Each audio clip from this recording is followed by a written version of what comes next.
In 1997, Mario Goslin has been walking tall, taking names, and grabbing the checkered flag. In fact, he's won 4 times in the Jackaroo Pro Cup Series. This has all but assured himself of being crowned the series' first champion. But one man still has a chance of climbing to the top. Today in Lakeland, Florida, Chad Chapin needs to dominate, and he needs a little help from the man they call Mario.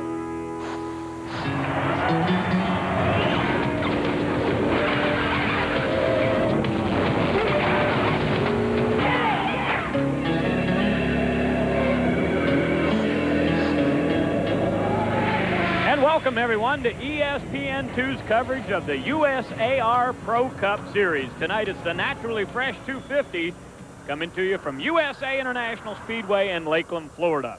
I'm Ray Dunlap, along with Larry Rice. Larry Miles will be patrolling the pit road for you tonight. This is the 8th event of 1997. There'll be 11 races total. Once again, weather is threatening here at Lakeland. Let's get down pit side now to Larry Miles. Thanks, guys. The story down here on pit road is our pole sitter. It's Gene Morgan. Gene, you, of course, had one pole earlier in the season, but you've been changing colors this year. What's up with that? Well, we tried something for different color for a little luck, we hope. 4th different color this season. Hopefully the baby blue will do it. Gene Morgan, the number 45 in the baby blue, is your pole sitter tonight. Let's go back upstairs to Ray and Larry to get the starting lineup and the green flag on tonight's race. Well, thank you, Larry. Once again, folks, the skies are threatening here at Lakeland. Let's take a look at the racetrack. Well, this track has 14-degree banking. It's 3/4 of a mile. It's a really nice, big, fast racetrack. The guys that know how to run big, fast racetracks are going to do well here tonight.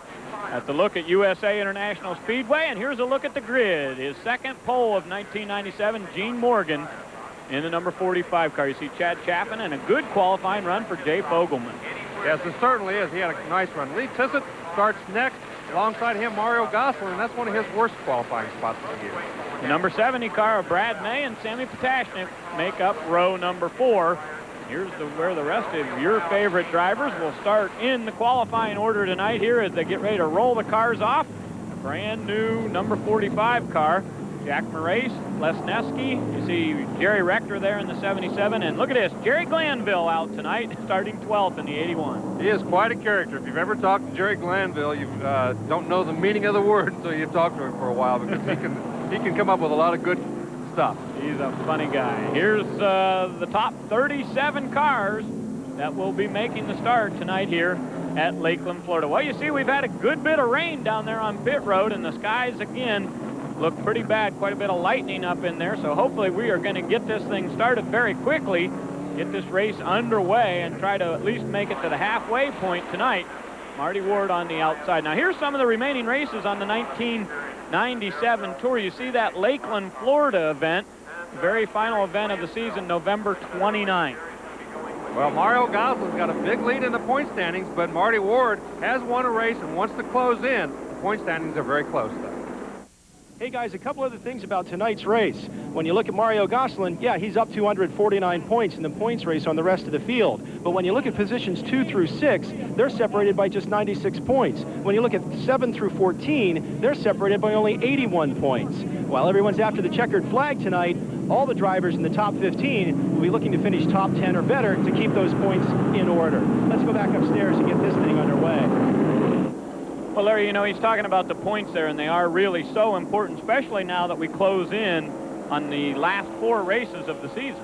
Yes, you can see that Chad Chapin, Gary Layton, Jerry Rector, those guys all very close to each other. As he said, they all want to gain. It's going to be very difficult, though, to come up there and beat Mario Goslin. He has just surmounted such a big lead there early in the year, winning so many races that it's going to be almost unbeatable at the end of the year. On board on the Lumar window film number 33 of Derek Countryman inside of his car as the field gets lined up 2 by 2. Countryman with a good qualifying run. And here is the man, Mario Goslin. We talked about him. 3 consecutive wins after Chad Chapin picked up the first win of the season right here at Lakeland, Florida. Then he backed it up with a win at Kingsport. So 4 victories in this season is just exactly how Mario Goslin has mounted that what seems like somewhat of an insurmountable point lead right now.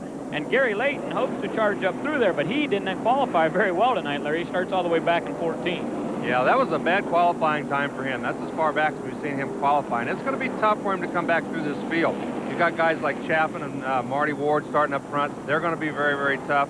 And Gene Morgan, with that new paint job, maybe it has changed his luck. Who knows? Let's hope so. He has had some great runs in 1997, all not coming to fruition right at the finish, though. And another good qualifying run for Lee Tissett. He'll start 5th today. So the cars are ready to go. We've been given the indication that it's time to go green flag racing. The track is dry, although the skies are threatening here.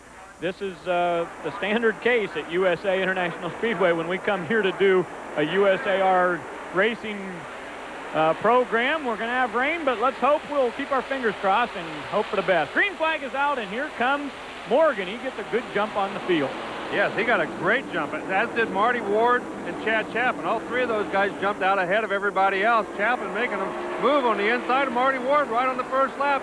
Looks like he's going to be able to take that position away. Meanwhile, Morgan just kind of trots away to a 2-car length lead. So Gene Morgan will be out front. He'll lead lap number 1 coming into the race tonight. He had led 61 circuits in the 1997 racing season, but I truly believe, Larry, this is the best that I've seen his car running here in practice and qualifying. He looks like he's got a pretty good race car tonight. Yes, and look at Goslin. Already he's marching up through the field. Started in 6th, just moved into 4th, so he's making his presence known very early in this race. Made his way by the number 40 car, Jay Fogelman, in a hurry. There's the Hooters car, a Marty Ward. We talked about him, a contender in the points race, but somewhat of a surprise to see Marty run the way he has this year. He had so much bad luck this season. Well, yeah, a lot of it was bad luck. He has not run all that bad. He just couldn't finish some races. You know, he had all kinds of mechanical problems, got in some crashes and stuff, and it's just one of the things you cannot control. You've got to be lucky as well as good in this sport, and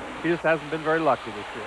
Qualifying time of 22.561 for Gene Morgan. That's 119.68 miles an hour. They get around here in a hurry. Boy, they certainly do. And look at Marty Ward. He's all over Chad Chaffin, trying to move back into that 2nd spot. Chad Chaffin running very well. Marty just trying to get down under him, coming off every corner. Can't quite get the horsepower. Can't quite get that run on him down the straightaway. After the first 4 events of the season, Mario Goslin was dominating every category that we could talk about. But Chad Chaffin in the last 3 races has really inched his way back into that lap leader contest. He's led 612 laps, Goslin 648. So Chaffin has had a strong car. He just hasn't had the finishes to show for it. Well, Chaffin's been, you know, all these guys that are running up front, all 4 or 5 of these guys have been very, very strong all year. It's just the fact that, you know, Gene Morgan's had a little bad luck. Marty Ward, Chad Chaffin, all these guys. Goslin, on the other hand, seems like every time, everything he touches turned to gold. He finishes almost every race. He's been up front, obviously, just like the rest of these guys have, but finishing was the key. You see there's Charlie Ford in the number 55 and Gary Layton. They are making a charge. They just got around number 33 of Derek Countryman, who has our onboard camera. So Layton starting to head towards the front. Back on board now in the Jackaroo car, the number 10 of Goslin.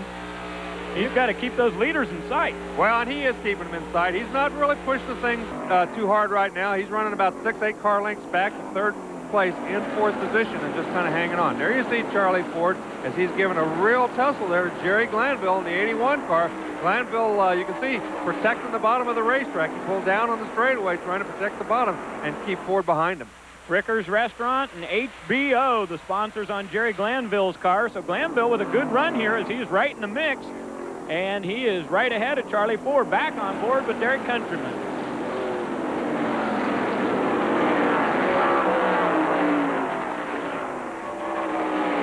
Derek's dropped back a couple of positions there, Larry, but it seems like his car's working pretty good in the turn. Yeah, I think he's worked, you know, the way his hands are moving and everything, looked like he was pretty happy with everything right there. Right now, though, Marty Ward is really working over Chad Chaffin. He's got a run on him going down there. Chad's going to have to let him go. You can see earlier that Chad was pushing out a little bit, coming off of the corners, and look at this. Mario Goslin's going to come right by with him. He's got Chad hung out there on the outside, and he's just going to take advantage and move into 3rd. I just got done saying that Mario was hanging backwards. He made a fool out of me. Here he comes in a hurry. And Morgan now is going to have some lap traffic to deal with as he goes around the outside of Jason Bowser in the number 25 car. Well, with 37 cars out there, it's going to be a lot of traffic. We're going to take a break from USA International Speedway. Back with more of the Naturally Fresh 250 after this. Today's running of the Naturally Fresh 250 is being brought to you by Hooters Restaurants. They're delightfully tacky, yet unrefined.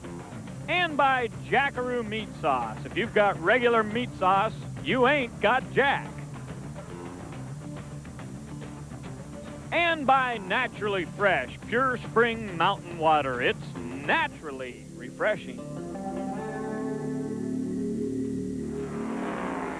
Well, you can see right now that Marty Ward is closed in on Gene Morgan while we were away at break, and he is putting a lot of pressure on Gene Morgan right now. Morgan appeared to have the fastest race car by far early in the event, but Marty Ward has certainly taken care of that belief real quick as he's closed in on it. So it's a battle for first here as Morgan from Simpsonville, South Carolina, sat on the pole.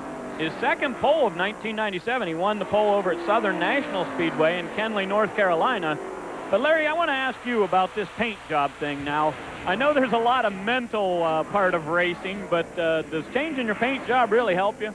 Well, obviously it doesn't help you, but if it gets you feeling better about yourself and about the field and about your crew, then mentally it helps. The big part of racing is mental. A lot of people don't realize how big a part of racing it is.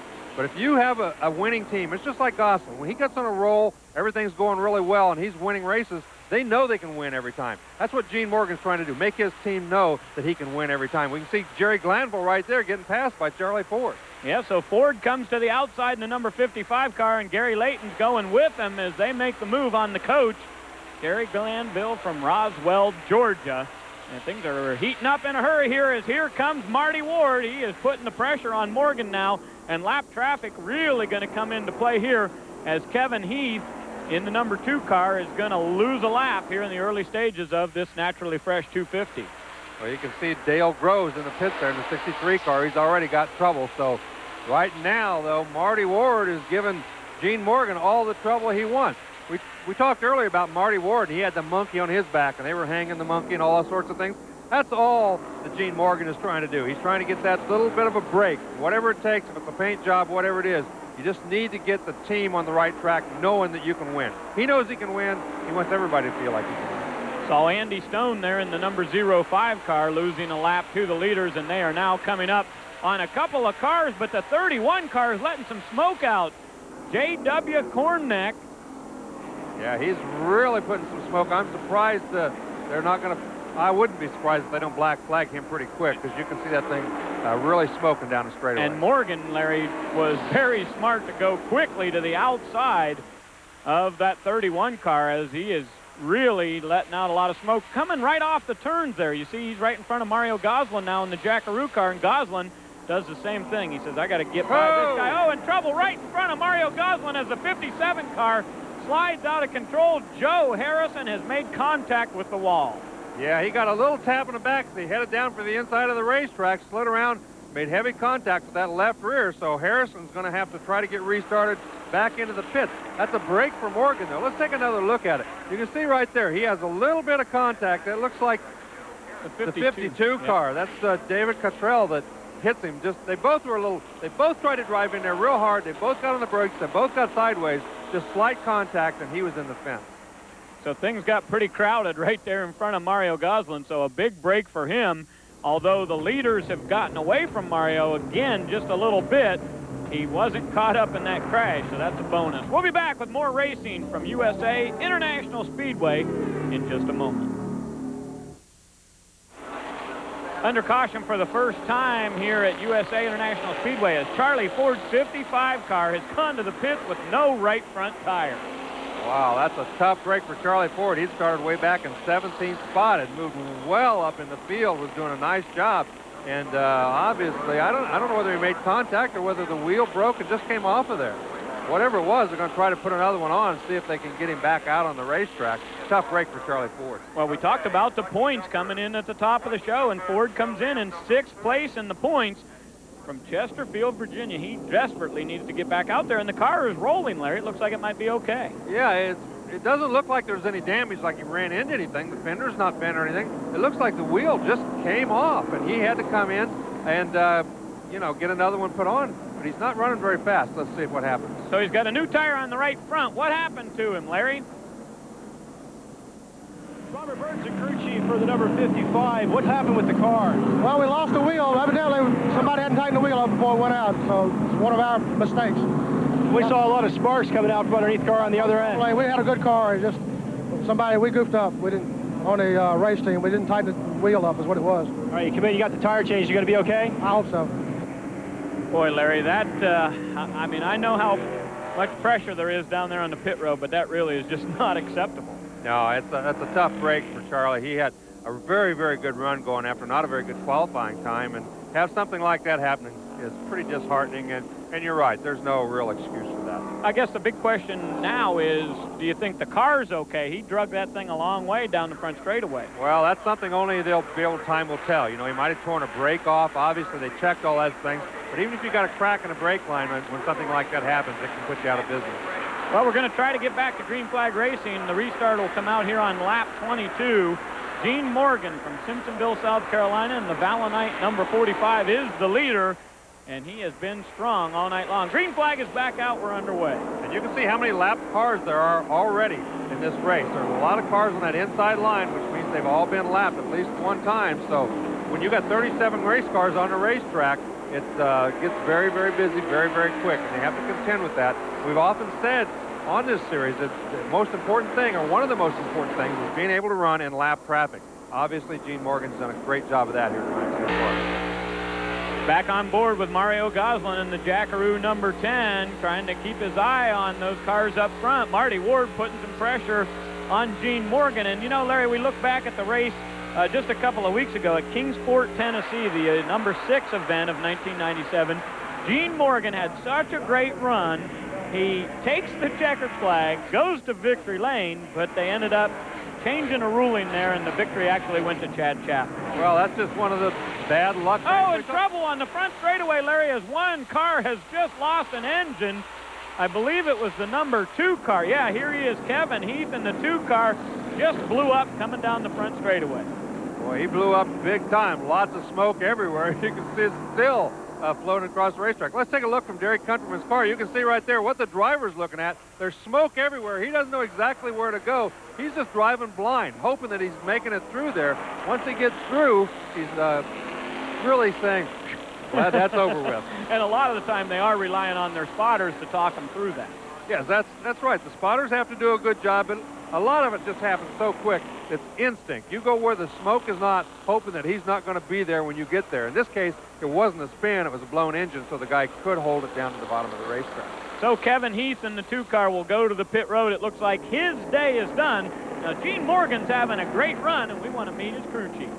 Richard Burnett, the crew chief for pole sitter Gene Morgan tonight. It looks like right here at the front end of the race, he was able to stretch it out a bit. Is he saying anything to you about how the car's working? He says right now the car is perfect. You know, we're just riding it out. 97's awful fast, though.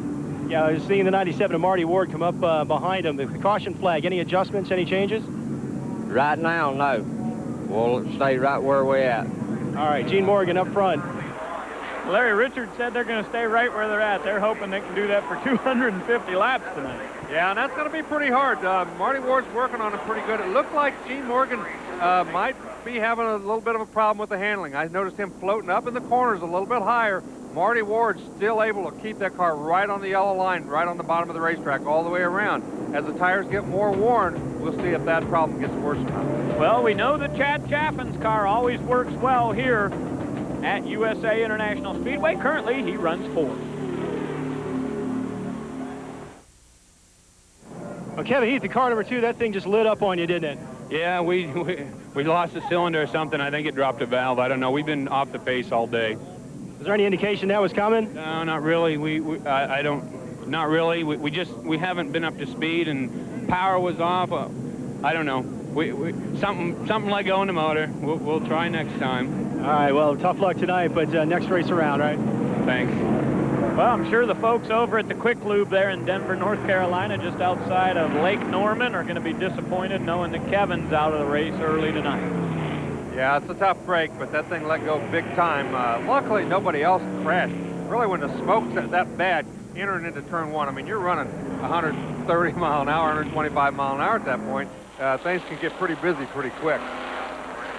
So Doug Moff in the 46 car is a lap down, as well as Andy Stone in the 05.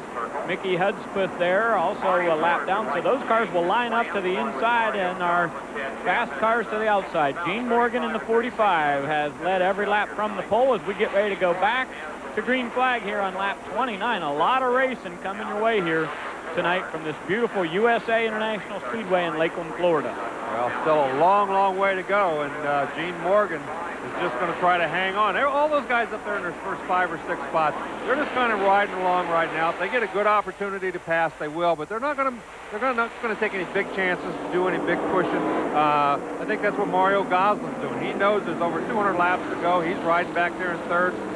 He's not going to do anything silly right now, but you know, you've got to know how your car is going to handle when the tires get old. That's one of the things these guys are trying to figure out. We see that blue car right behind Chad Chaffin there, the number 70 of Brad May, and he's actually got some real decals on that car this week. You remember last race at Orange County, they had to use duct tape to make the numbers on that car. Looks a lot better tonight. Well, of course, he's a rookie. He's the highest running rookie right now in the race. He's doing a terrific job. We haven't said much about him, but he's hanging right in there with those guys. He's right on the bumper, hasn't fallen back very much from that lead group. 11th in the points coming into tonight's race is Brad May, who hails from Orlando, Florida, and he's just 3 points off of Tim Edwards in the number 12 car. So a good run tonight here at Lakeland could move him into the top 10. Certainly could. And we were just on board with Mario Gosselin, and you can see he's just kind of riding around there right now. He's not working the steering wheel. The race car seems to be working okay. I think he's just content to keep those front 2 guys in sight and run some laps. Right there's Brad May. He's right with Chad Chaffin. He's doing a little more work trying to get around. There's Lester Lesneski. He's getting around Sammy Potashnik. Those 2 guys battling pretty hard. First time we've seen these drivers tonight. The Loctite number 6 of Lesneski back on board in the Lumar window film number 33, and there is some tight racing going on back in the middle of the pack as he has moved right up on the 79 car of David Craddock, and these guys are putting on a show. Guys battling each other pretty hard.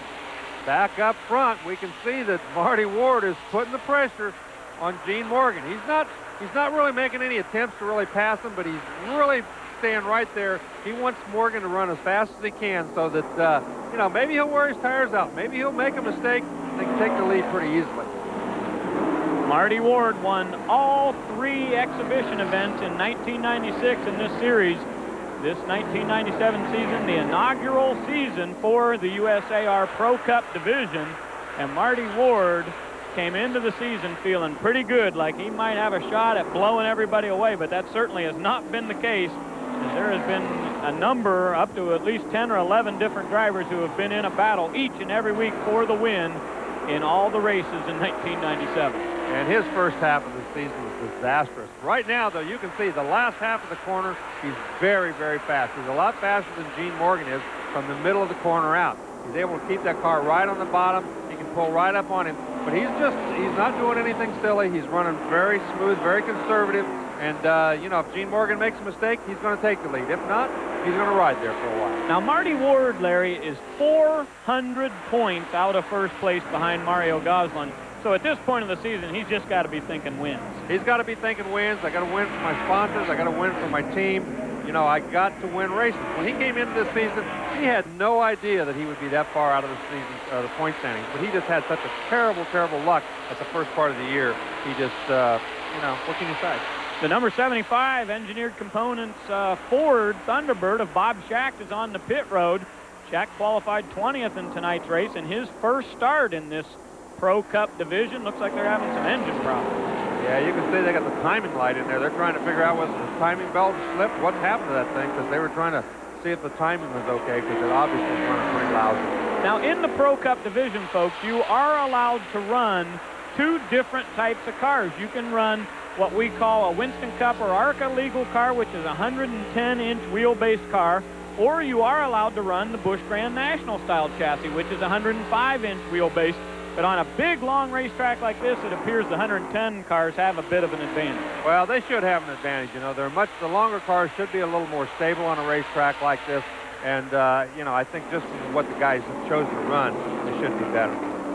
So Gene Morgan once again will be getting back into lap traffic. We've had a couple of cautions slowing the race tonight, but it doesn't seem like it takes them long for those leaders to get around here in a hurry and catch up to the back of many of these cars. A good battle going on back here between a number of cars. Satterfield there in the number 1 car racing along. Not sure who's on the outside there. Oh, that's the 3 car of Curtis Miller. Yeah, those guys battling each other pretty hard. Robin Caldwell was in that battle too, back in the 35 car. Robin Caldwell with a new sponsorship on that car this week. Affordable Builders are not with him any longer. His new sponsor is Turner's Restaurant. Back with more of the Naturally Fresh 250 after a word from these sponsors.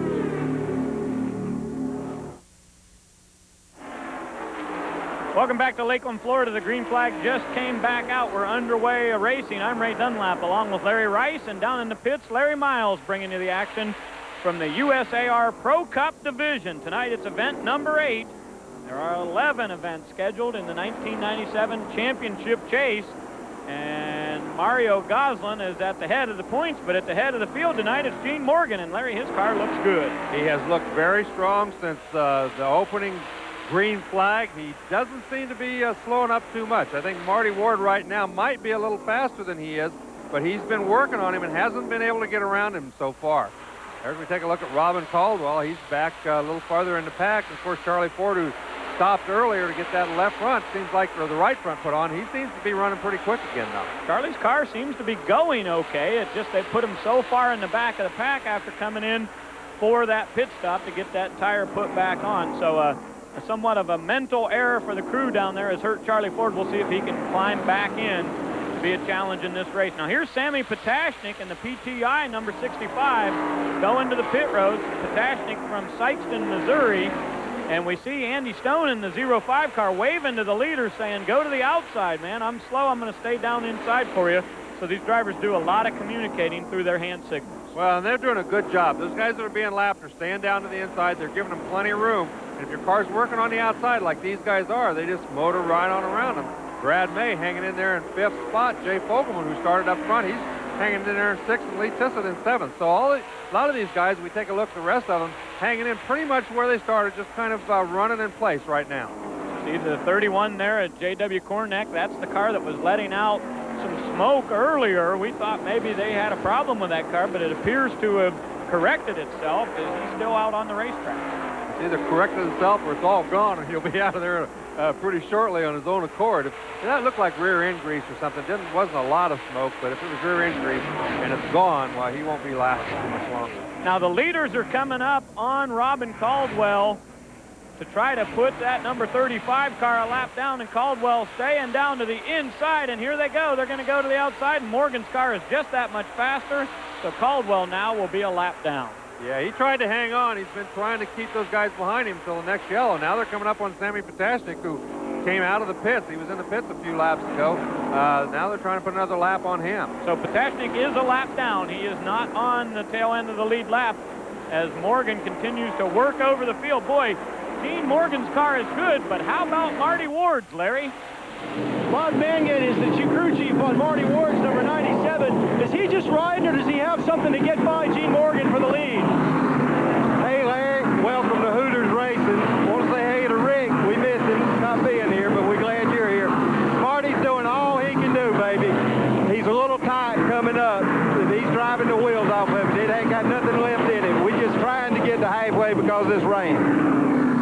He's looking good out there, though. We're pretty pleased with the car right now. Well, thanks, Larry. They ought to be pleased as well as that car's running. Yeah, I really think that he's the fastest race car on the racetrack and has been for the last 20 laps or so. He's just kind of biding his time. Brad May, he's another guy that's been very patient. For a rookie in this series, he's doing a great job.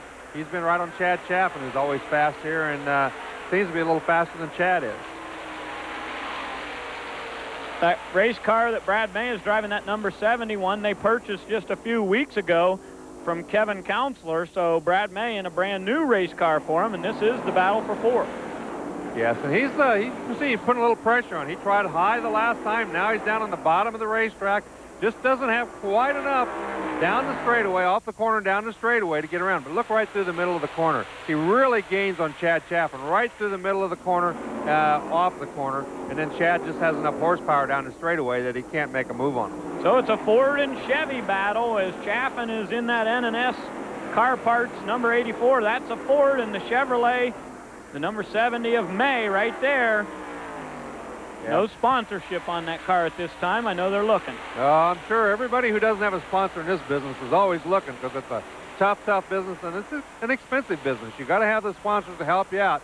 And I'm sure that Brad May would be very happy to have somebody come along. But look at Chad Chaffin. See how high he's pushing up off of the corner, coming through number 2 and through number 4. He gives a big wide opening down there to Brad May, but Brad just is so far behind entering the corner, he just doesn't have enough oomph to get by him and get under him coming off. He really closed it up that time, coming off of turn number 4 down the front straightaway, and now back up to the leader as Jack Morace is about to lose a lap to Gene Morgan, and Morgan started to spread it out there a little bit on Marty Ward, but Ward's saying, I got to stay with you here, but Morgan's car really seems to be getting better as we go longer in this run. I think you're exactly right. The longer the green flag runs are, the better Gene Morgan's car gets.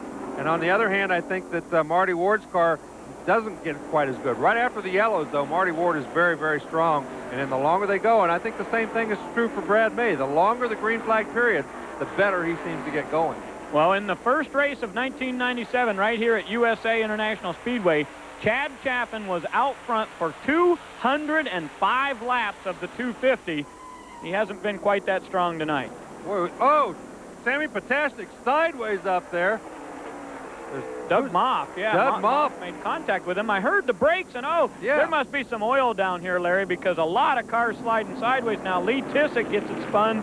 Caldwell goes to the high side as Satterfield ducks to the low side, and just a slight amount of contact here as Moff goes up and makes a little love tap to the left rear of Potashnik's number 65. Yeah, and you can see that the 35 car of Caldwell's, he caught him too, and that's what blew that left front tire. He just barely hit him as he went by. He went on around and then spun after he got around that mess up there, but that was because the left front tire got blown out. So Caldwell's left front tire is flat, and that's going to slow him up on the racetrack.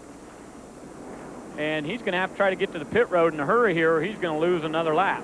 Well, it's a tough break. When Potashnik spun, some guys went high, some guys went low. Caldwell just didn't have enough room around the top.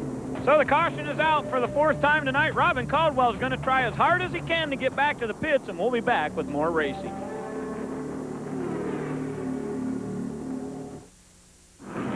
Lead rookie contender in the points race. This is our car number 06 of Jack Morace out of Goldvein, Virginia. He's in to get a tire change, of course, on the outside, and they'll do that tire change. We'll find out from them if there's any other adjustment being made to the car. Quick tire change for the Newport Concrete, number 06. Again, our lead rookie contender, Jack Morace. The jack's down. He's slow to get out, but he'll take the number 06 back into the race. Well, just as Jack Morace heads off the pit road, coming onto the pit road is one of our top 5 cars. That's Chad Chaffin. Looks like they're coming in for some fuel and tires. Well, this is pretty early to be coming in and changing tires. He must not have liked the way the car was handling, because there's still almost 200 laps to go, 190 laps. So, you know, with that, the rules that they have here, you're only allowed 2 sets of tires. You're only allowed to change 2 at a time. So he's got a long way to go on that set of tires.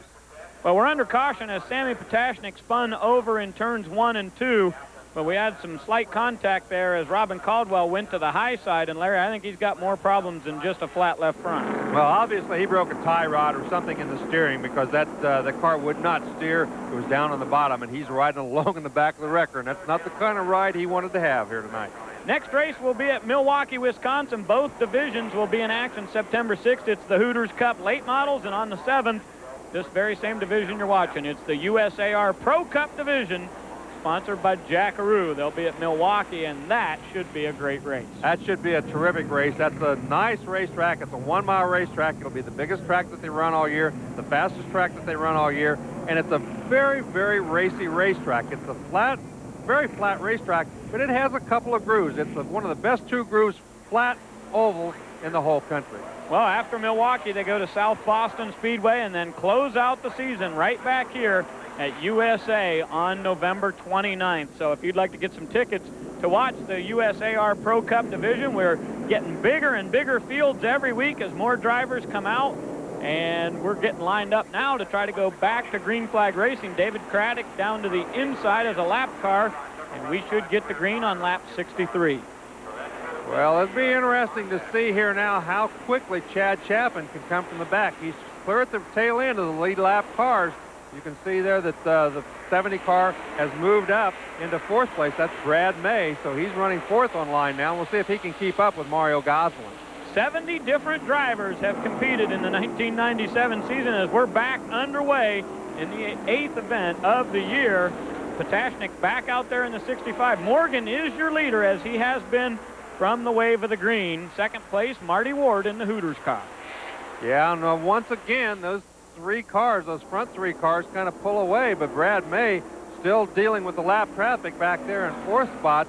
Seems to be almost as fast as those front 3 cars. Now, Larry, Chad Chapman did not change tires. They just took the right front off to look under to see if there was a problem there. So maybe a handling problem for him as they put the same tires back on, and he's back on the racetrack, but now dropped way back in the field. Yeah, and that was a smart move. I was wondering when I saw him taking the tires off, I thought they were going to go ahead and change the tires, and 200 laps is a lot of laps to run. But obviously it was a problem underneath that right front. They just wanted to have a look at it. Maybe they thought a wheel bearing was going out. Maybe they thought the brake line was brake was hanging up. Something under there they wanted to have a look at. Well, we just got the official word from timing and scoring that Robin Caldwell in the 35 car is out of the race. He only completed 56 laps, so that will really hurt him in the points chase. Yeah, it sure will. Dale Groves, Kevin Heath, Joe Harrison, and Jimbo Mann also out of the race. So Caldwell came in here in 9th place in the points, just a few behind Lester Lesneski, and that's going to cost him a bunch, as we've got a lot of cars still on the racetrack tonight. Yes, and you can see that those front 4 cars have kind of pulled away from the rest of the field. All those guys seem to be running just about the same speed.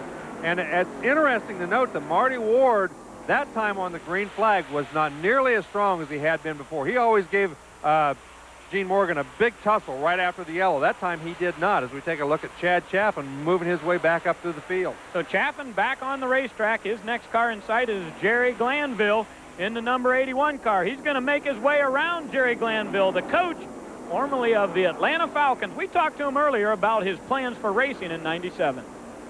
Well, really, we hope to run some Winston West. We also like to run some ARCA and, of course, stay with the Truck Series. And we like this Hooters Pro Cup, and we run a series over at our home track called Southern All-Stars. So we run 5-6 series, going to run a little Slim Jim All-Pro, and just run as much as we can. And we got to go to work and pay for what our people call our golf game. This is our golf game. A little expensive. Now, Larry, he's talking about it being a little expensive compared to golf. Now, what in the world is he talking about? It costs you $35 to play around the golf. Well, these things are kind of like boats. The bigger the boat, the more expensive it is. And these things, you know, these guys running this series are probably spending $50,000 to $100,000, depending on what kind of team and how much effort you put into it. But they're not cheap. And it's just like you can buy a rowboat or you can buy a 28-foot cabin cruiser, and the bigger they get, the more expensive they get. Take a look at the racing groove here as Gene Morgan heads down to turn 1. Well, we're going to get off him right now and go back and take a look at Derek Countryman, one of the drivers carrying our onboard cameras. But as they head for turn 1, look how much rubber is getting laid down in the center of the turns. They're really putting down a serious racing groove, and they're starting to run too wide down there. Yes, and that really helps. Once you get that second groove out there, which the fast cars are putting down by running on the outside of the lap cars, a lot of it, it really increases your chances of being able to pass guys on the outside, the faster guys, later on in the race. Of course, tonight, with the way the weather is, everybody's worried about rain. So once you see them get to the halfway mark, this riding along in second place is not going to be nearly as gentlemanly as you see it right now. They're going to be going for the front. Well, it seems like every time we've come to USA International Speedway, the weather has been a threat in 1997, and the skies are pitch black, but we have not seen any precipitation tonight, and we're going to keep our fingers crossed that we can bring you all 250 racing laps tonight here from Lakeland, Florida. You can see that Chad Chapman's back up to 12th, so he's run a nice race so far. Lester Lesneski's doing a nice job. He's moved up. He ran back there in the 8th, 9th, 10th position. Now then he's moved up, and probably running as fast as he has all night right now. Lesneski in the Loctite sponsored car from Stanfield, North Carolina, qualified 10th tonight and having a good run. Certainly is. Now you can see Mario Goslin. It looks like he's getting a little more serious about making a charge for the front. As they get closer and closer to this halfway mark of the race, you're going to see, I think, Goslin and Marty Ward maybe get a little more serious about getting up there and challenging Gene Morgan. Well, Larry, one of the stats that I really think shows what kind of season Mario Goslin's had, there have been 1,750 possible laps in this season. He's run 1,712 of them. That's 97.8%. And that's the way you win a championship. Well, that certainly is. Oh, look at this. The 79 car of David Craddock up against the wall, still moving along the racetrack, but obviously he's got some damage. Looks like the rear end pushed him pretty good there on the Semsco race car. Let's take a look at it. Oh, him and Jerry Glanville got sideways in the turn, and Craddock slides up with the brakes on, and yes, damage there as the rear spoiler has been knocked loose on the 79. So once again, we're under caution. Lesneski's moved up into the top 5. Welcome back to the Naturally Fresh 250 for the USAR Pro Cup division. We're under caution as number 81, Jerry Glanville from Roswell, Georgia, has made contact with David Craddock. Craddock from Palm Beach Gardens, Florida, and those two crashed. Actually, Jerry kept going, but the 79 car got a good bit of damage. That's why we were under yellow. Yes, certainly did. So right now, 81 laps, so they've got about another 40, 50 laps to go before they're going to start thinking about pit stops, at least most of them. I don't think you'll see anybody making pit stops before about lap 110, 120. They don't want to come in there. You're going to see some guys will come in and stop short. They'll want to be the first ones in so that when everybody else stops, they'll be at the head of the track position line. You're going to see other guys that are going to stay out there hoping that it rains, and they'll be in the lead at, 130 or 140. And so it's going to be interesting. The pit strategy is definitely going to be different tonight because of the weather than it would be normally. Well, they're telling me here in the booth, Larry, that David Craddock has called it a night. So the 79 car, another one of those regulars in this series that's run every race, once again will post a DNF tonight. So Craddock has called it a night and is out of this race.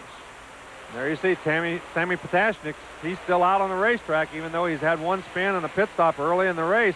Charlie Ford, who lost that right front, he's still in the hunt and still running pretty good. You know, Larry, we talk about pit crews, and of course we saw Charlie Ford's crew there make that error by not getting the right front tires tight. This division really is designed as an entry level for so many of these people, and that's just the same for the crews. A lot of these guys come out, don't have a lot of experience doing this. Right, yellow flag is out, and that's for the 31 car of J.W. Cornack. He spun out down there between turns 1 and 2. Well, we've had a couple of stretches here of long green flag racing, but then we've had 3 or 4 cautions all in a row here. So the pace being slowed down quite a bit here tonight in this Naturally Fresh 250. Yes, he's back out on the racetrack. He's from Orange City, Florida, and he did not make contact, so he'll probably just fall in the back of the field and hang on and make his pit stop a little later. See that number 31 there, one of the older body styles with the Chevrolet Lumina on it. Well, with the caution, we'll take another break here, get a couple more commercials in, and be back with more racing from Lakeland, Florida. Don't go away. Jack Gagnon's crew chief and for Mario Goslin this evening. Mario was running right with the leaders, kind of fell back into traffic a little bit. How's his car? Car's good right now. We're just hanging out, waiting for lap 150, 125 to stop, put 4 tires on it and finish. So this is part of your game, and part of the game plan is to stay back a little bit, not push the car too hard. Yeah, there's no reason right now to go to the front, just hang out and see what's going on. Lap cars. Well, I'll tell you, Larry, Mario Goslin has been in the top 5, 6 of the 7 races we've run this season, so they know how to hang out in the top 5. They certainly do. Let's go down and see what's happening in Brad May's pit with Larry. The car 70 of Brad Mays quietly worked his way into the 4th place, one of our rookie contenders in the field tonight. How's the race from the driver's perspective? Is he talking to you much? Yeah, he's saying the car's pretty good. It's got a little push in it, so when we get to pit, we'll try and fix it a little. You have a plan on when you may pit? Not yet. There's a lot of cars on the lead lap still, so we're wanting to weed some of them out. So when we go back out, we'll be closer to the front. Now, Larry, we heard a couple of different philosophies right there from the pit road. Jack Gagnon saying they got to get exactly to halfway, and Steve Mays saying we're going to wait and see what the traffic does. Well, you know, I said there's going to be a lot of different strategies, and I think that's just a couple of them, you know. I think you're going to see guys who might stop a little early. Ooh, look at Mario Gosselin. Got a terrible start going off that time, dropped way back, held everybody up behind him. I thought maybe he had trouble. He might have just missed a gear, missed a shift coming off for that green flag, because it seems like he's going okay now. But, boy, he almost caused a big pileup behind him. That let the front two cars really get a jump on the field there, but they'll try to catch up now as racing 2 by 2 back here in the pack. Lesneski had dropped out of the top 5 there, dropped back in the field a little bit. Yeah, he's trying to battle his way back up through there. Marty Ward now putting a little bit more pressure on Gene Morgan up in the front of the field. But right now, Gosselin is the one who really has to get his act together and get back up there. As we see Lester Lesneski now getting around some of those lap cars and moving back into the fray of things. So we've got our fingers crossed right now, folks, that we're going to at least get to lap 126 and hopefully all the way to 250. The skies have stayed very dark here, and the weather is threatening, but we hope to at least be able to get to the halfway point, which would be lap 126. Yeah, and you can see that some of the weather has moved on. Just hope another one of those storms doesn't move in over the racetrack. The one that we saw at the very start of the race has moved on by here. But look at this, Lester Lesneski now on the inside of Potashnik. He's going to go on around. The 40 car, Jay Fogelman, he's hanging right in there with him. He started up front. He's doing a nice job as well here tonight. Fogelman had an excellent qualifying run, and the number 40 car started 4th tonight, but dropped off the pace here in the early stages, but it appears that car is starting to come on strong. And you can see, though, the class of the field has been these front 3 guys as they've run pretty much nose to tail, or with just a few car lengths between them most of the race. Chad Chaffin, who we saw there just a few minutes ago, of course, had to make that pit stop early in the race, dropped him way back in the field. He trying to struggle his way back to the top, and it is a struggle when you get that far back. You know, Larry, I really felt bad for Gene Morgan there in the 45 car after that race at Kingsport. I mean, he thinks he won the race. He takes the checkers. They come down to victory lane and get the check and the whole bit. And then after checking in the timing and scoring and looking back at the video, they realized they had made a mistake. He had lost a lap on the pit, so it was a legitimate thing that happened. But, boy, what a blow to your ego to think you won. Oh, we got a big crash up here in 1. That's the 09 car of Jabe Jones and Jack Morace that got together up there. That's Morace right there as he's coming, kept on going. But he and Jabe Jones got together and banged into the wall. See if we can get a look in the replay here. Jabe Jones takes a look to the inside, down on the white line there. I'm not sure who cut off who there, but the results are the same. They both went spinning. Yeah, you can see that when Morace headed for the bottom, Jabe Jones was there. He hit him right in the door panel, set him sideways, and then took them both up into the fence. And I think Morace got the worst of the deal. And those guys were racing for position, and you'll have that on the 3/4 mile here at Lakeland, Florida. Back with more of the Naturally Fresh 250 after this. Leader Gene Morgan is in the pits. He'll take on fuel. The crew checks over the tires. They elect not to change the tires. Gene is taking in fuel. The fuel can is in. They're going to go for 2 cans of fuel.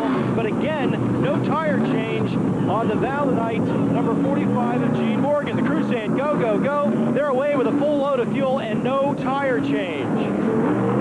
So back to strategy again, Larry. Boy, they're going to have to come in later and change tires, won't they? I would almost think so. I can't see how they could run 250 laps on the same set of tires. He's going to be close on the fuel window, too, so maybe he's planning another stop, although I can't quite figure out why they would want to make 2 stops. Let's go down to the pits now and see what's happening with Chad Chaffin. This yellow flag, another break for Chad Chaffin, the number 84 car. He's been in the pits several times. They've been battling a handling problem. The yellow flag is giving him now a chance to check the wheel bearings. They suspect they may have a problem with one of the front wheel bearings on the car.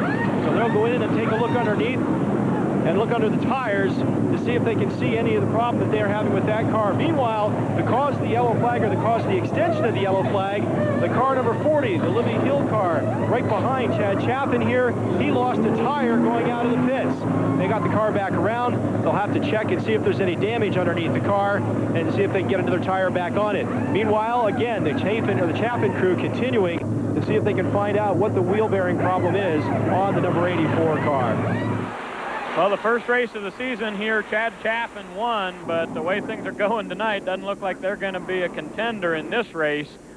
some sort of a handling problem on the 84. Well, the first pit stop, he took that right front off. It almost had to be a wheel bearing or a brake problem. You heard there that it is a wheel bearing. They think it's just rough or it's hanging up, and it's causing the race car not to handle very well. And that's going to be a big problem. And he's going to be lucky if it just doesn't go away completely before the night's over with. The problem with something like that, it's really nothing that you can fix. There's no quick fix. No quick fix. So yeah, it's could take him out of this race. Well, we have a new leader, and that is Marty Ward. Yes, and right behind him is Brad May. He's moved into second spot. Lester Lesniewski's hanging on to third. All three of those guys right up front. And you can see that that pit stop for Gene Morgan has put him way back in the pack. Here comes Morgan. He's going around Bob Shack to the outside, and his car is fast. But now, Larry, is where he's got to exercise some patience. He does have to exercise some patience. The biggest risk when you're the first to pit is you're in the back of the pack, and with all those cars in front of you, one of them crashes, you can get collected pretty easily. You can see that Jerry Rector, Gary Layton, neither one of them made pit stops there if they're close. And look at this, Glanville's in sixth spot right now. So the coach having a good run. There you see Fogelman, who's dropped all the way back to 12th after losing that wheel in the pits. So another mental error by the crew has cost another driver here tonight. And Fogelman qualified fourth but dropped back. Now Marty Ward has picked up the lead here at lap 96. So Morgan led the first 95 laps of this race. We know that that 45 car is pretty good. It should be fun to watch him coming back up. Well, it certainly will. There's a guy who got a terrible restart. Let's go down to the pits and see if we can see what happened to him on that restart. Mark 10 and Mario Gosselin. Looked like Mario's car was a bit off the pace. Did he switch the ignition inside the car? Was there an ignition problem there? It started to spur there when we left the pit here, and it cleared itself up, and it's going again now, so everything's fine. But it was sputtering there when we left the pit here. His car back to speed now? Yeah, it's fine now. Everything's good. Well, it sounds like he got all loaded up while he's sitting there in the pit area. It may just be a little rich on the bottom end. That may be why he got such a bad start, although if it was missing out on the start of the restart, then he's probably not going to get it cleaned out that quickly. And I think he just missed a gear earlier. Well, he's made his way by Chad Chaffin there, but we know that Chaffin has somewhat of a handling problem, so Goslin's car may have a problem. Mario, who leads the points here in 4 wins in 1997, has got to work his way back up through the pack, and now our new leader is Marty Ward. Yeah, and Goslin is working his way back up through there. He's being very careful. Again, being back in the pack is kind of dangerous because there's so many cars in front of you. You don't want to touch one of them and cause them to go around, because generally if they do, they're going to take you with them, and that's what you don't want to happen. Well, at this point, the racetrack is clean and green for the number 97.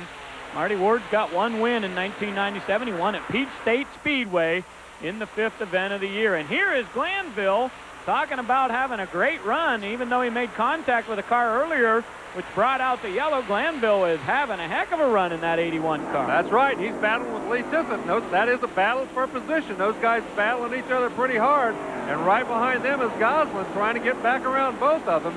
Oh, don't want to give Goslin an opening like that. He's going to take it. When Glanville went up the racetrack, Goslin's going to take advantage. No, he didn't. Jerry cut him off there in the center of the turn, and a little bit of contact as Goslin comes right up on the back bumper of the Frickers car there for the coach. But look at this, he's holding the spot. Well, if you ever saw Jerry Glanville coach, he doesn't drive race cars any differently than a coach. You know, full out and no questions asked. We talked to him earlier in the show and heard about all the different divisions that the coach is racing in. He is one busy guy, and before you know it, it's going to be that time of the year where he's got to get back to work and go start calling football games again, which just kind of puts the kibosh on his racing career. It certainly does. He gave him a lot of room right there. He gave Mario Goslin a lot of room. Goslin went around him on the outside. So that second groove is coming in. First uniforms there on the 81 car, but he will lose that spot to Mario Goslin. Well, we're going to take a break from the Naturally Fresh 250. We've got a new leader here. It's Marty Ward. And look at Brad May having a good run in second. Welcome back to the Naturally Fresh 250. Ray Dunlap, Larry Rice, and Larry Miles bringing you the action here on ESPN2. The Jackaroo Pro Cup division is in action. We're under green flag conditions here. The first 95 laps of this race was all in control of Gene Morgan. But after Morgan went to the pit area to get service, Marty Ward found himself out front. And right now, Larry, he's starting to pull away. Yes, he is. Brad May still running in second spot, but he's pulled out to a half a straightaway length over him. Mario Goslin on the march back up towards the front. Lee Tissot right behind him. So this could turn into a heck of a battle. We're only not quite halfway through yet. We've had quite a few cautions in this race, but we have had 2 stretches here where we've had a long green flag run, and these drivers really get to know what their cars are going to do in that long green flag run. We've gone at least 50 laps at one occasion, so Marty Ward's car coming to him pretty well at this point, as the 97 Hooters sponsored car is out front once again. Yeah, and he seems to really have a, oh, he comes up on a lap car really hard there. Had to get on the binders very, very hard to avoid Gerald Gwynn down there. He's got lots of lap traffic right there in front of him. So at lap 115, Marty Ward is going to again get into some traffic here. A couple of cars going 2 wide down the back straightaway, and Ward is going to go to the outside of the number 46 car of Doug Moff. And Moff makes contact with the 52, slides sideways. Their contact as they go sliding down the front straightaway, and another car is looped it down in turn number 3. So we got spins all over the racetrack. Well, Moff tried to come down as he saw that car sitting in the racetrack up there. He made contact with the 52 car, as you said, of David Cottrell, and then they got together. Moff ended up on the short end of the stick, sitting down in the very, very wet grass on the inside of the racetrack. Now, I don't think his car's hurt, Larry, but he just can't get out of there because of all the rain we've had. Look at that water. It is just saturated in that grass area. Yeah, you can see him throwing the mud up, and he's just stuck. They're going to have to get him out there and get him pushed out of that very, very soft mud and grass. You can see where somebody's been in there before, and it looks fine, but underneath it's just saturated. So we had 3 cars spinning all in the same lap there. Not exactly sure which car that was over in turn number 3. Sammy Potashnik ducks on the pit road once again for more service on the PTI Chevrolet. Yeah, and I think that might have been Sammy that was sitting up there in the corner that we saw the first car spun up there. So it's a big 3-car battle. Now then, the yellow flag is out. We'll see how many of these guys come in. They're almost to the halfway mark. Gary Layton is going to be one of the first to come in and make his pit stop. And I would imagine we'll see some of the other guys come in as well. So Layton looks like he's going to get right side tires there. They're putting the fuel in the Tampico Citrus Punch number 74. David If, the crew chief, on there. So he's made the call. Do you think Marty Ward comes in now, though? Well, you would think so, but they may have the strategy that they stay out there and see if the weather gets bad. They may not want to give up the lead right now, but this close to the halfway mark, I would think you'd see a lot of the leaders come in. We have had heavy rain here in the Lakeland, Florida area all day long. Certainly has hampered the crowd tonight here at USA International Speedway, and our goal is to at least get to lap 126 to get you to the halfway point, and then the race would be official. Well, you can see right there that they are getting ready. Folks, right here is a guy named Bob Mangan. We talk to him each and every week here on the racing program. He's the crew chief looking over the tires on Marty Ward's car. Folks, you can't imagine what's happened to this guy's life. It all happened on March 6, 1996. It was a Thursday night, raining, bad weather, foggy. My daughter was getting ready to go on a band trip to New York. She was color guard leader in her high school band, Wren High School. Just got off the shoulder of the road, overcorrected, got broadsided by another car, and it killed my daughter. She was 16, my son, who was 8, and my daughter's best friend, Crystal Tingen. Our children was our whole life. I mean, I told the kids many a time, and their mother did too, that kids, we love you too much. And we were such a close family, a loving family, a hugging family, a kissing family. And we spent every minute of every day that we could with our children. A parent's worst nightmare became reality for Bob Mangum and his wife Linda. Although it's been over a year, the Mangums know that not 1 second will go by without them remembering their 2 children and the love they had for one another. You know the feeling when you almost have a wreck, or you get scared, or you think somebody's fixing to hold you up, or something, that scared feeling inside? That's the way you feel all the time, man. It just rips you out, it just rips your heart just slap out of your body. I have no idea how my wife and me get by. Second to second. People say take it one day at a time. That's not it. It's second at a time, man. Bob's involvement with racing has been his lifeline. For a brief time, it keeps his mind off Mandy and Tyler. Racing has really, oh, well, I've been involved with racing all my life. And right after this happened, Marty and Maurice Ward came to me, and I guess they were on their way down to Lakeland, Florida to race year before last. They came to me and said, so Bob, why don't you come go with us, get your mind off things? And I went with them, and it did help. My wife went the second trip we made down there, and it was a struggle, but it has helped, and I've gotten more and more involved in it. It just keeps your mind off of it. My kids went everywhere with me. When I raced at our local track back home, even when my daughter got into high school, freshman, sophomore, junior years, you know, 15, 16 years old, the kids want to go out with each other. Not my daughter, she wanted to go with her daddy, and my son was always with me.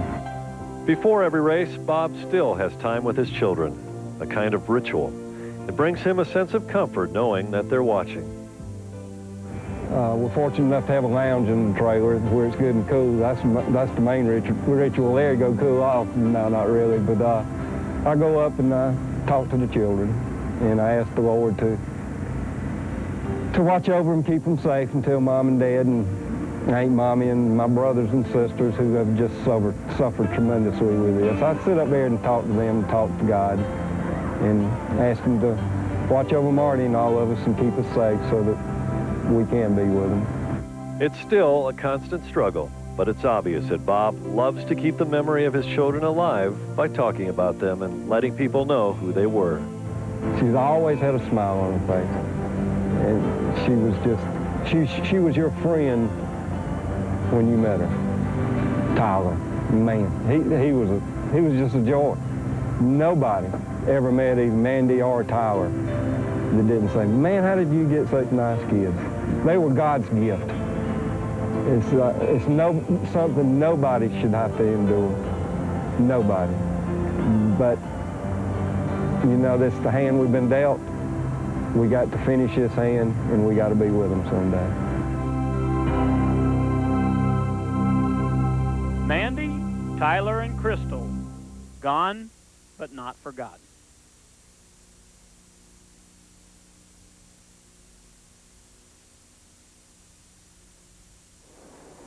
Welcome back to the Naturally Fresh 250. They have removed Doug Moff's car from the front straightaway, and we're ready to go back to racing. We'll get the green flag at lap 123. Still 3 laps to go before this is an official race. The skies are starting to clear up, though, a little, Larry. It's looking better. Yeah, none of the first 4 cars made a pit stop under that yellow. I'm a little bit surprised.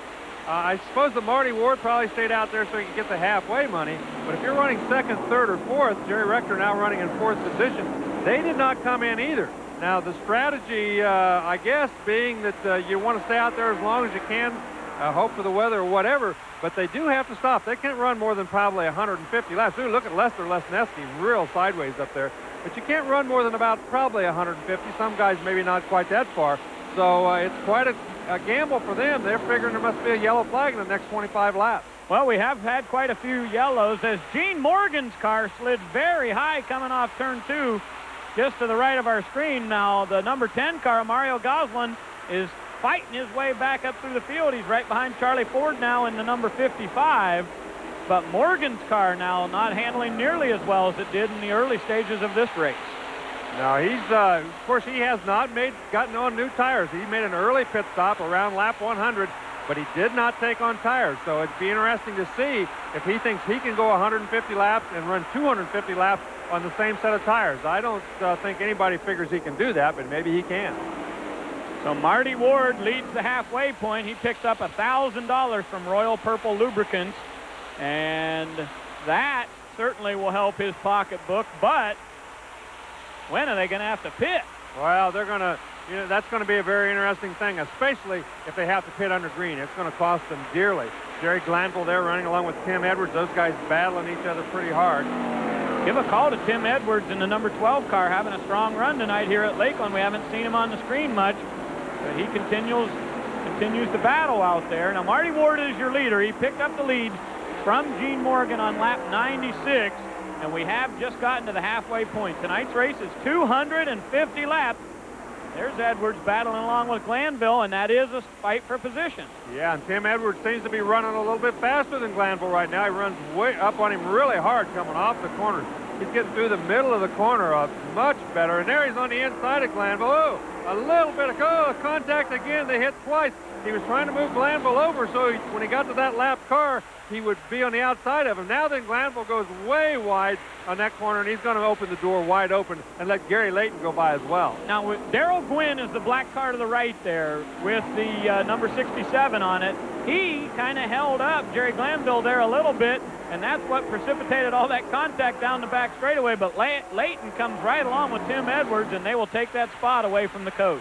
Well, Gwynn, he was on the bottom of the racetrack. I mean, he was doing everything he was supposed to do to stay out of the way. There just wasn't enough room for 3 cars wide getting into turn 3 down there.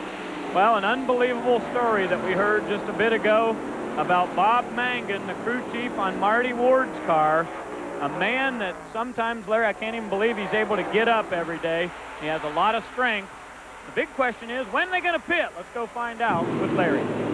Looks like strategy paid off. Marty Ward, the number 97, up front now to take that halfway money. Yeah, now we worry about running out of gas. We've got to get us a gas stop somewhere around lap 140. If we don't get a caution by then, we're going to have to come in and get a can in and go on back out. And then the next caution, come back in and get our tires and top it off. Always nice to put a few extra dollars in the pocket. Oh, yeah, it's $1,000 to lead halfway, and that's a lot of money to us. Congratulations, back upstairs. So Gene Morgan gets $1,000 for being fast qualifier. Marty Ward gets $1,000 for being the halfway leader, and both of those cars seem to be in contention tonight. But boy, I don't know if that's worth the risk of running out of fuel, Larry. Well, I tell you, it's a big risk because you're counting on a yellow here in the next 25 laps. If that happens, I think that's why Gene Morgan pitted so early. He thought everybody would come in later, and he would, by virtue of going in so early, would pick up that track position. Right now, though, he's working on Mario Goslin, and those guys both right behind Lester Lesneski. Is all 3 of those guys battling for a position. And, of course, the last 2 guys, I think, have already made their pit stops, while Lester has not made a pit stop yet.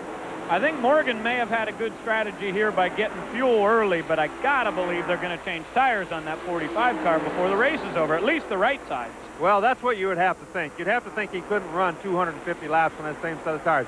If he does do that, oh, look at Lester get real sideways off of there, almost crashed in front of both of them. When he did that, Goslin had to climb out of the throttle, gave Gene Morgan the outside of the racetrack, but can't take advantage of it right now. A battle for 4th position here. All these cars shooting it out down the back straightaway. Goslin looks to the inside. Here goes Gene Morgan to the high side, and he is really working that outside groove, but Lester Lesneski slides it off of turn number 4. Looks like he's dirt tracking. Well, Lester desperately needs to get in and get a set of tires. You can see that his tires are gone away. He's holding up Goslin, and meanwhile, Morgan on the outside can't get around him real quickly and has to take about a lap and a half to get on by. Mario said, look, that's not working out for me. I'm going to go to the high side and get around this guy. So the Jackaroo car goes to the high side. Now he'll have to follow Gene Morgan down the front straightaway as they take the position away from Lester Lesneski in the Loctite number 6.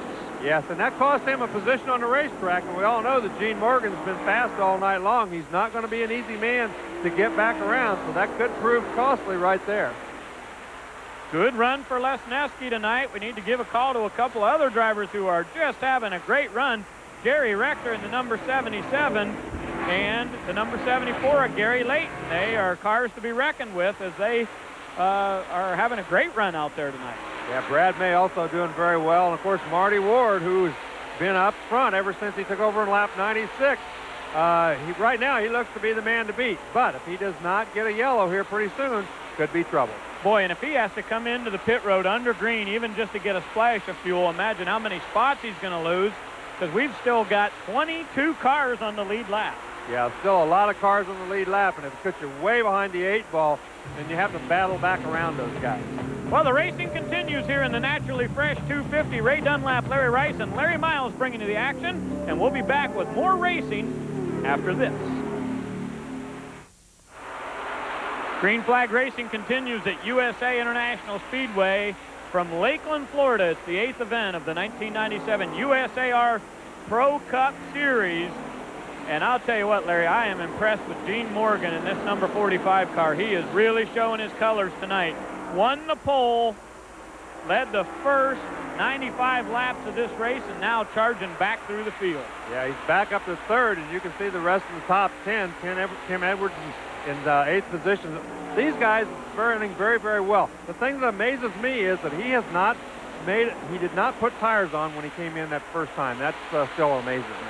Well, Chad Chaffin needs to win the last remaining races of this series to have a shot at Mario Gosselin, and tonight they're having trouble with the handling on that number 84 N&S car parts race car, and it just doesn't look good for Chaffin. Go down to pit road with Larry Miles and get an update on their situation. And Chad Chaffin back in with number 84 car. They've dealt with handling problems most of the race. Now the hood's up. The crew takes a look underneath to see what's happening. You got fuel leaking out of the carburetor. They've obviously lost fuel pressure, and the engine's not running to full song, so it's not getting all the fuel it needs. The crew's going to continue to take a look and see what they're going to need to do with this. Looks like it may be a hose clamp on the fuel line or something of those along those lines, but fuel definitely leaking out of the carburetor on Chad Chaffin's number 84. Just tough luck all night long for this race team. Well, thank you, Larry. I'll tell you what, there was 249 points between Chaffin and Mario Gosselin, and all kinds of things can happen in racing with this many races remaining, but Chad Chaffin really needed to run up front in order to try to whittle down that point lead, and that's not happening. No, it sure isn't. Doc McKinney in the pits. He's taking on fuel and tires, so he made a mistake by having to stay out and pit under the green. A lot of these other guys are wondering right now, where is the yellow flag? I know that Marty Ward's got to be thinking, man, I need one pretty quick here. Well, Bob Mangan said they were going to have to come in and put a can of fuel in it, even if the green flag stayed out. Will he pit this time coming off the corner? No, he stays out. Well, they're going to stretch it to the very limit. You know, they said 140, 145. I imagine they'll just keep on going until they hear a little sputter or watch the fuel pressure gauge and see if it starts going away. Marty Ward won at Peach State Speedway. That's his one and only victory of 1997. As we've told you each and every week, he won all 3 races in the exhibition season last year. He would like to get a win tonight here at Lakeland, Florida. Has a pretty strong car. Well, you can see that he's opened up almost a straightaway lead over Brad May, so he does have a very strong car. Doc McKinney back out on the racetrack. But, you know, even with a full lap lead, a pit stop under the green is going to cost him dearly. Well, you get around this place, Larry, in like 23, 24 seconds. In race traffic, even, you get around here in less than 30 seconds, so it's going to take him that long to do a pit stop. So you're right, he may even lose a lap in there. Well, yeah, he'd have to get in there and get back out just with a half can of fuel or so, not to lose the lead lap. And he obviously does not want to go a lap down. That'll put him at a big, big disadvantage, especially since Gene Morgan, running so well, has already stopped. See the engineered components Ford of Bob Shack in the number 75 car. Losing another lap to the leader. They've been on and off pit road all night tonight with some sort of an ignition problem, so Shack not running up to speed. Coming up on the coach there in the number 81 car. Yeah, Glanville's done a nice job. He stayed up on the lead lap most of the night, but he's in danger of going a lap down here pretty quickly. These guys racing along. That's Edwards in the 12 car and Glanville. They all need a stop just as desperately as the leader does. Both of these drivers are probably saying, you know what, I hope Marty Ward goes to the pits right now. Yeah, that's right. They want him to get the heck out of there. They don't want to go a lap down. But right now, Tim Edwards has gone that one lap down, and Jerry Glanville seems to be the next guy on his list. So Glanville coming out in the number 81 car, competing tonight here at the USA International Speedway. You're watching racing on ESPN2 from the USAR Jackaroo Pro Cup Series. And I'll tell you what, Marty Ward's car is good. The 45 of Morgan's pretty good. Oh, Brad May is in the pits. He's finally going to have to give it up and say, man. Larry, he's out of gas. Yeah, he's coasting very slowly in there. So these guys are all getting close to the point where they're going to have a yellow. Brad May out of fuel, it appears, and this is going to cost him. He's had a terrific run, but a strategic mistake in running out of fuel. Now, they get out there and put the fuel in it, but he's got to be able to get that engine fired up again. He's got a very hot brake there on the right rear. Now, Glanville continues to fight with Marty Ward, trying to stay on that lead lap desperately. They know the fuel window is certainly in sight, and Glanville goes way high coming off the turn, and Glanville's off the pace. Well, he just got in there, pushed the front end way up next to the fence. Did a nice job just getting that thing under control. Now then, Marty Ward heading for the pits as well, and he's running real slow down there through that area. He might have run out of gas too. It appears he did because he's running very slowly down pit lane. So Marty Ward took the lead at lap 96, and here at lap 162, he drops to the pit area, and I think he's out of fuel. I think so too. He's just not running very quick down there.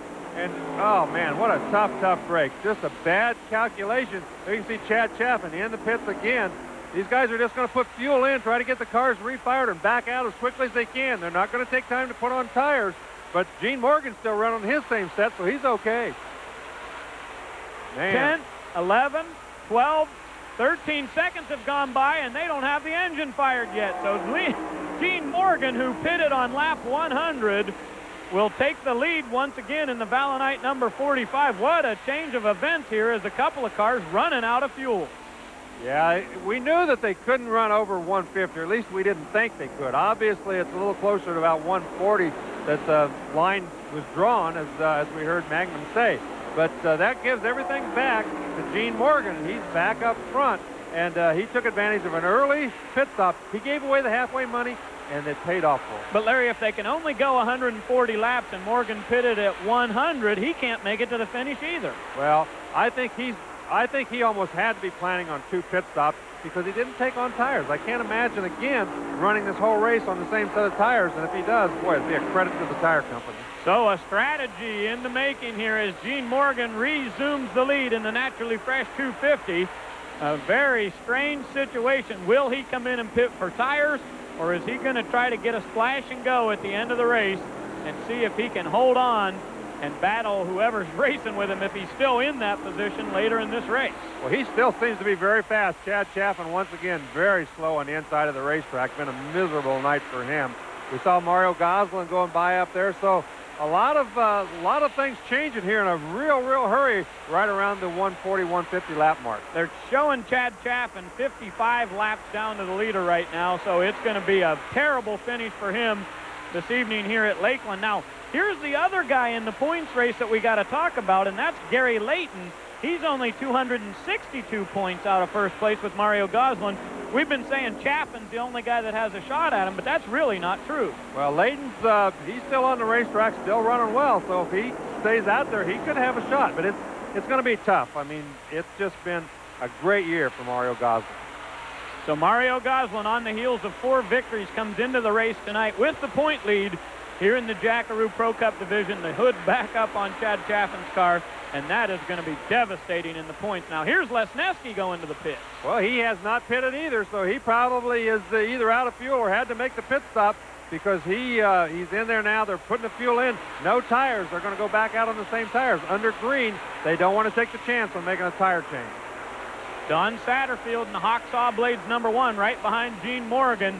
Satterfield 4 laps down at this point in the race, and Morgan coming on strong again as he is running. Now there's Brad May. He's back up to speed and on the racetrack after being refired, and he goes around Rector. And Rector is another one of those cars that has not made a pit stop, so he's probably stretching it.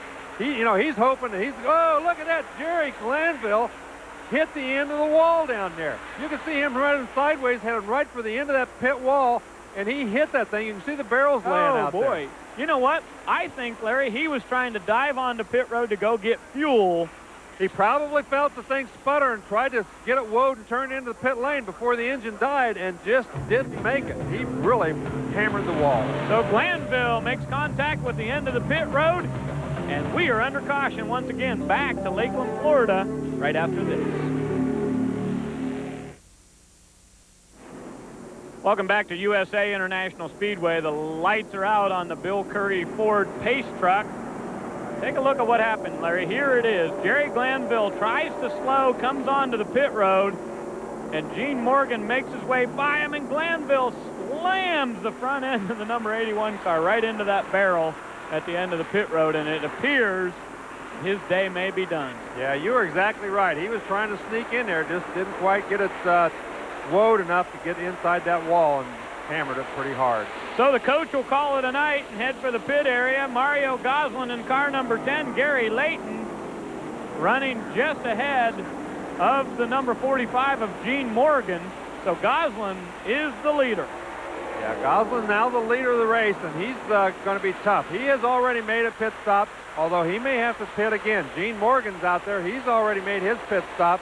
So some of these guys, I think most of these guys have been in the pits now. I'm not sure whether Rector has been in yet or not, though. So fuel mileage, the big topic tonight here at Lakeland, Florida, as a number of drivers ran out of fuel here on the track, trying to stretch it, hoping for a yellow flag. Back on board on the Jackaroo number 10, and Mario Goslin's got clear sailing ahead of him. Well, he's had a great year, and again, it seems to be, you know, just one of his years. You know, he's run good, but so has Gene Morgan, so have several other guys. His strategy paid off well. He's run fast. What else can you say? 6 top 10s in 7 races for Mario Goslin. And, of course, we've told you over and over, 4 victories this season. It has been one of those kind of years. And look at this. Out front again goes the Jackaroo car. He's pretty stout. Yeah, Gary Layton having a great run as well. He's running up there in second spot. Jerry Rector, one of his best runs here, too, as he's right now heading around Lee Tissett and takes over that spot. You know, Larry, the first race of the year was here at Lakeland, Florida. But the second, third, and fourth races, we really saw Lee Tissett have some great runs, so showed some excellent promise. In the last few races, they've been a little bit off the pace. Yeah, he's back in form here tonight, though. He seems to be running very, very well. And again, Rector doing a great job. You can see back there Marty Ward trying to come back up through the pack after that pit stop that he made just a few laps ago. So a top 10 run for both of these cars in the screen right now. The Reds Grill, number 77 of Jerry Rector, and the number 47 of Lee Tissett. So these guys battling for position back here. Now this is a fight for position 2, as the Tampico Citrus Punch car of Gary Layton in the 74 is just ahead of Gene Morgan, and they're battling for second place. They sure are. Morgan's starting to put the pressure on Gary Layton. Layton has an excellent run. He didn't start out all that quick the first part of the race. He was kind of hanging back, but I think his strategy was to hang around till the second half and then go for it. And I'll tell you right now, it's a tough job for Gene Morgan to put any pressure on him, at least enough pressure on him to get around. Right there, he put the nose under there. Layton says, that's not worth crashing. I'll give him plenty of room. Well, Layton got the car really loose coming off turn 4 in qualifying, and he started in 14th, but he's back up in the top 5. We're going to take one more break. Back with more racing in the naturally fresh 250.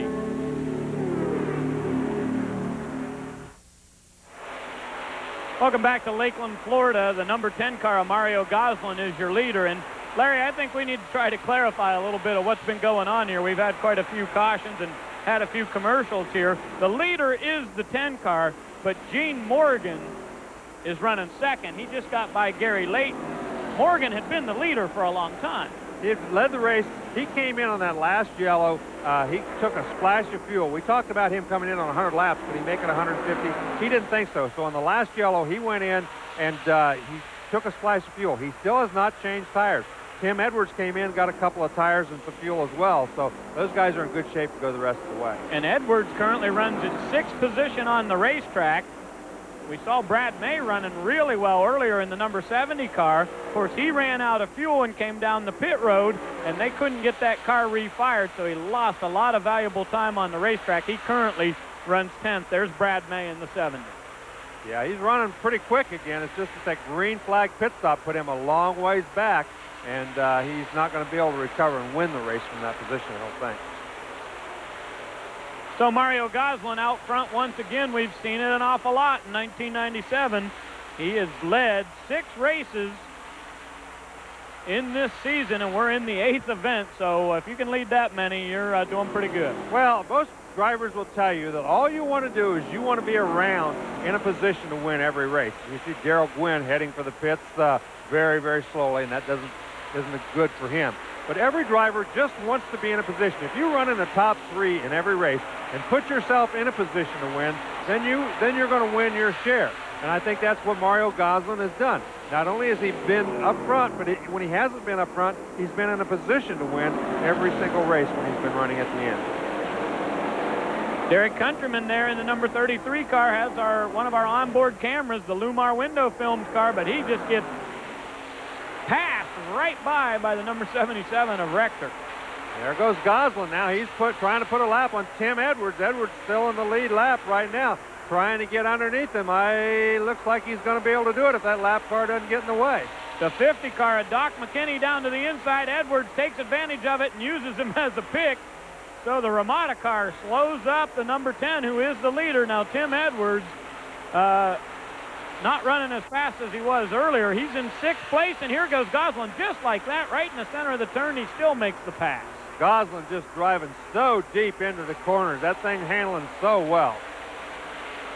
Well, the Jackaroo car looking pretty good tonight as we've got 20 laps remaining here in the Naturally Fresh 250. Ray Dunlap, Larry Rice, and Larry Miles will have more action for you after this. Welcome back to USA International Speedway under green flag racing as the final laps are winding down tonight in the Naturally Fresh 250. Mario Goslin is the leader, but charging through the field is Gene Morgan. Morgan set on the pole tonight, won the $1,000 for winning the pole, but he would love to win his first race in the Jackaroo Pro Cup Series. He took the checkers at Kingsport, but they pulled the victory away, handing it over to Chad Chaffin. Can Morgan make a challenge? I don't know. The 10 car's pretty strong, Larry. The 10 car is very strong. He's got a nice lead. That second splash for fuel cost Gene Morgan a lot of track position, gave Mario Goslin the chance to get back in the lead. And once you give that guy the lead, boy, it's tough to ever catch back up and take it away from him. So Goslin took the lead at lap 175, the distance of this race on this 3/4 mile facility, 250 laps, and we're nearing the end of this one. The 12 car, Larry, has had a fabulous run tonight, best run of his season. Yes, he's done a terrific job. He's run very steady, very fast. Gene Morgan went around him, but well, I tell you, Gene Morgan and Goslin, Marty Ward, these three guys have been really on a string. Ooh, look at that. Morgan almost lost it up there, got real sideways high in the groove. Very lucky to save the race car. Went to the high side of Mickey Hudspeth in the race fan number 26, and Morgan just got it all out of shape in the middle of turn number 2. Here's the Hooters car of Marty Ward running along with Lee Tissett. This is the battle for 4th, and all 3 of these cars involved. How about Jerry Rector? Great run tonight in that older style Monte Carlo, the number 77. Well, Jerry Rector's had a great run. He is doing a great job in that race car. Has all night long. On occasion, he's been fast this year. He just couldn't put it all together for the whole race. Tonight, it seems like he's done that. Fountain Inn, South Carolina, the home of Rector. Running in the top 10 here tonight, putting on a good show. Shows that you can take those old race cars and still make them go fast. And still be very competitive. Marty Ward right now trying to get around Lee Tissett, trying to find a way to get around him. He hasn't been able to do it so far. Putting a lot of pressure on him down on the bottom side of the racetrack. There he squeezes by as Tissett slides a little bit high in the middle of that corner. So they come off of turn number 4 and down the front straightaway. Here's Derek Countryman running along, and he just loses a lap to the leader, Mario Goslin, in the 10 car. Good battle back here for 4th place. Marty Ward now on the outside. It looks like Rector's slowing up. Yeah, Rector has a problem in the number 77 car. Could he be out of fuel? Boy, the fuel strategy here tonight was something I don't ever remember seeing. You know, a lot of guys trying to stretch it just a little bit too far, and boy, when you make a mistake, it costs you a lot of track position. Jerry Rector just lost a lap to the leader, and he's still nowhere near the entrance of pit road. He ran out coming down the front straightaway, it appears. 10 laps to go. Can Mario Goslin pick up the 5th win of 1997? What a tough break for Jerry Rector. Well, he'd had a great run all night long. He'd been able to hang on there on the lead lap, running up front, but fuel seems to be the problem. They're not changing any tires, not going under the hood. CJ Auto Sales and Red's Grill, the sponsor on Jerry Rector's car, had a good run going, but stretched it just a little bit too far as we have 8 laps to go in the Naturally Fresh 250. And you can see from that speed shop that Mario Goslin has not quite a half a lap lead over Gene Morgan, so he's got a long way to go if he's going to catch him. They're trying to get that car restarted. They're pushing it down there. Can't get it to fire. No, can't get it to fire. What a tough break. Jerry Rector gets it fired. That's good. But in the pit road, he has lost at least 2, maybe 3 laps to the leader. And Goslin just has this Jackaroo car on a string. What a great run for this driver. He has been so dominant this year. the guy from Lake Wales, Florida, in the Jackaroo number 10. Oh, in trouble! The leader has crashed, Larry! He is in the fence. I'm not sure he ever got in the fence. It looks like he blew a right front tire, got way high. He may have got into the fence, but not very hard. The problem is the right front tire is flat. We talked about how fast he was. He must have had a push, and he just, whoa, look at this. Tim Edwards comes across there as he tries to get to the bottom of the racetrack. He almost nailed him. Yeah, you can see there, it blew out. He is headed up towards the fence. I think he actually just barely misses the fence, but that tire blew out going into 3. And he caught the fence there after he come off the turn. He did a terrific job, though, to keep that thing from running right straight in the fence and causing major damage on that car. Mario Goslin has a huge point lead in this series. We thought he was destined for win number 5. The final shootout coming up. Welcome back to USA International Speedway. Mario Goslin in the Jackaroo number 10 car was the leader, crashed hard over in turn number 3 and 4. And Gene Morgan resumes the lead. The green flag comes back out. And Larry, look at this. Lee Tissett is off the pace and heading for the pit road. He's out of fuel. Yes, he's out of fuel. A lot of these guys just underestimated how far they could go, or overestimated how far they could go on fuel. And they're running out here with just a few laps to go. It's going to cost Lee Tissett a lot of ground. At Kingsport Speedway in the 6th event of 1997, Gene Morgan took the checkered flag only to have it taken away from him as they gave the victory to Chad Chaffin after realizing that Morgan had lost a lap in the pits, and now he regains the lead after Mario Goslin is knocked out of the race. And just a couple of laps to go, Gene Morgan from Simpsonville, South Carolina, in the number 45 will come off at turn number 4 this time. 2 laps to go. Yeah, and he's run a terrific race. I thought a 2 pit stop strategy was not very good, but it seems like that was the strategy. If you didn't pit about 125 or 130, there was a very, very narrow window that you had to pit in to make this a 1 pit stop race this time. So Morgan went to the pits at lap 100, then came in for a splash of fuel and no tires. White flag this time down the front straightaway as Gene Morgan just has 3/4 of a mile to pick up his very first win in 1997 in the Jackaroo Pro Cup Series. Well, it's a well-deserved win. He's been very, very strong all day long, all night long, and he's going to deserve this victory, even though Mario Goslin doesn't feel that way. I'm wondering if maybe Lester Lesnesky and Jerry Rector ought to change the color of their race car. Maybe repaint that baby and they can win. Great job for Gene Morgan, the winner of the Naturally Fresh Foods 250 here at USA's Lakeland, Florida. Well, Tim Edwards came home in 2nd spot. Mario Goslin, even with that blown tire, brings it home in 3rd. Well, an unbelievable race tonight here on the 3/4 mile racetrack at Lakeland, Florida. We'll be back to wrap up the action after this.